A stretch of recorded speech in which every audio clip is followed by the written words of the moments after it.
Hey, what is going on, guys? Jack of all trades here, and this video is going to be a very brief talk about E3. I'm not going to go over all the details of what I thought and talking about all the games. I'm obviously going to talk about Black Ops 3 briefly because I do put a lot of Call of Duty content on this channel, and which, by the way, is going to change. I'm just waiting for these these new games to come out, which will be around the fall time. And another thing I wanted to say is I have Call of Duty Ghosts in the background simply because I have a handful of gameplays saved on my hard drive, and I would just like to use them up. So yeah, that's pretty much why I still have Ghosts on this channel. So might as well use it, right? But anyway, let's get on to the discussion of what I think about E3 so far. Now, to go right to the meat and potatoes, as far as who I think won E3. I have to tip my hat to Sony.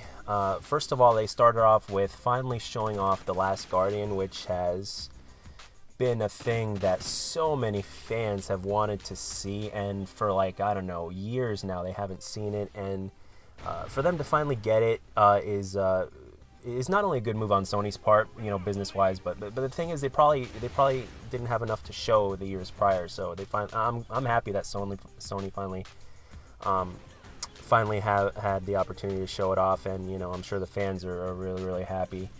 Sony just had great game after great game and a whole bunch of new ideas and stuff, but to Microsoft's credit though, I will say that the one thing that got me to raise my eyebrows a little bit is, and I was having a discussion about this with my my coworker, is about SCUF controllers, because I don't have a SCUF, and the thing is, we kept on saying, well, sooner or later, Microsoft's going to buy the company, and we both pretty much agree with that. But the thing is, the next thing you know, Microsoft came up with their own controller called the Pro Elite or something like that, and it's very similar to a SCUF. There's some differences when you look at it, but when you break it down to the very basics, they're pretty much the same. They haven't really announced a price range yet, but I guess that's soon to be revealed. But overall, because of the way the presentation just happened and how they gained momentum and great game after great game and a few surprises here and there and just giving the fans a lot of what we really like, and that's just new games and all that kind of stuff. Sony did it better, and I have to tip my hat to them, and I'm looking forward to buying a PlayStation 4 as soon as I possibly can. But on to about Black Ops 3 now. When they revealed the single player trailer, and they revealed the multiplayer trailer, and as far I've always been a multiplayer guy since I started playing Call of Duty a little bit more often, so to speak, which was around the Black Ops 1 time, as I said before. The multiplayer trailer had a lot of mixed opinions by people, and the thing is, I've said this before in one of my previous videos, you can't really judge a game or even come up with conclusions until you play the game yourself, or at least until you see more. And it was a gameplay trailer. It was a world reveal trailer, which is meant to look super fast, super action packed, super crazy, to make it, and it went great with the music too, by the way, which I'm thinking about finding it if it's on iTunes anywhere, and buying it and listening to it while I work out. But no matter how good or how not good something looks, you really can't judge it until you get your hands on it and play it yourself, or until you see more or whatnot.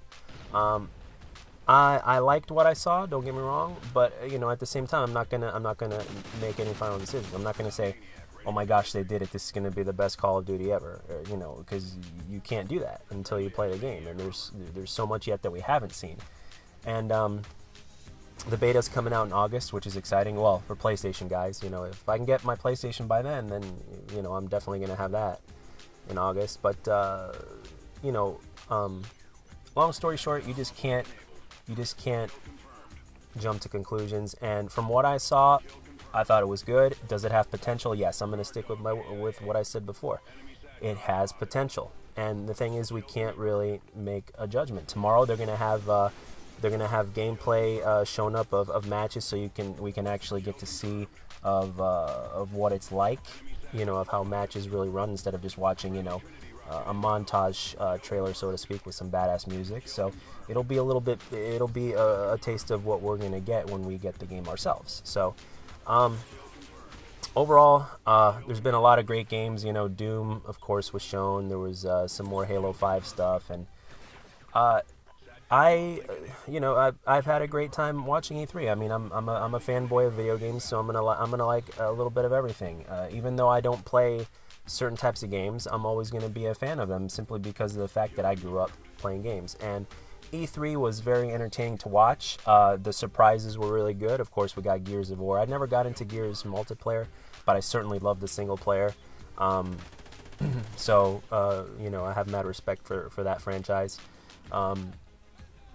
Xbox is doing its own thing, PlayStation is doing its own thing, but right now, just like before, just like last year, I have to say that 2 years in a row now, I feel that that Sony won E3, and I'm looking forward to getting my hands on a PlayStation 4 really soon. So Call of Duty definitely has potential. But let's not come up with any conclusions, and let's stay positive.